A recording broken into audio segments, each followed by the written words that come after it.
1497, l'explorateur italien John Cabot, de retour d'un voyage vers le Nouveau Monde, s'exclame que la mer est si épaisse et grouillante de poissons qu'on peut les ramasser avec un panier. Le poisson dont Cabot se vante est la morue de l'Atlantique. La mer à laquelle il fait référence se trouve au large des grands bancs de Terre-Neuve, qui sont les plus grands des quelques 20 bancs du large. Si la morue abonde dans cette zone, c'est parce que les bancs font partie d'une série de plateaux sous-marins peu profonds.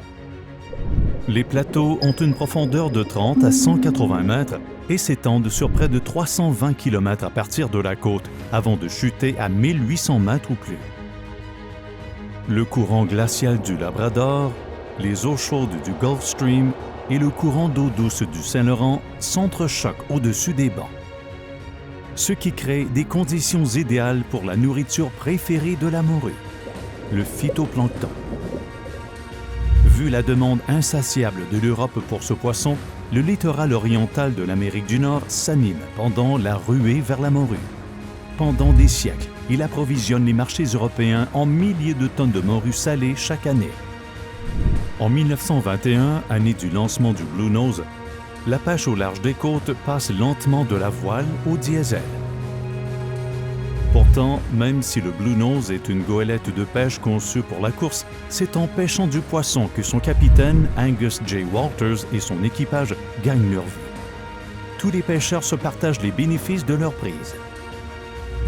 La vie en mer regorge de dangers.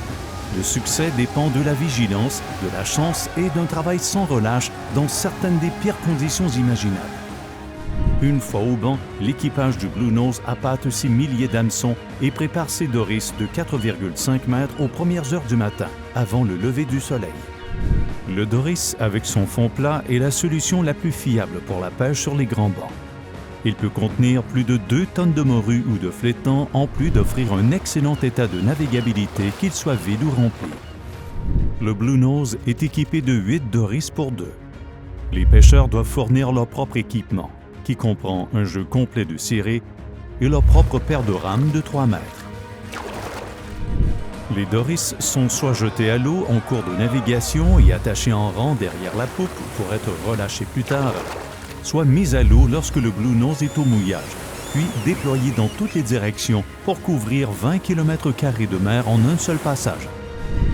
Jusqu'à 6 fois, les pêcheurs apportent leur prise au Blue Nose et remettent leur hameçon en place.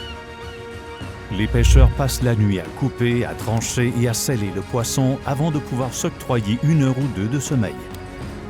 La pêche au banc est un moyen incroyablement difficile de gagner sa vie. Les seules garanties d'un pêcheur, des muscles endoloris, un dos mouillé et peu d'argent en retour. Lorsque 2 goélettes mettent le cap sur leur destination de retour depuis les bancs, une course s'ensuit. Si l'une de ces goélettes est le Blue Nose, l'issue est rarement douteuse. Le premier arrivé au port obtiendra les meilleurs prix pour ses prises et les droits de vantardise tant convoités.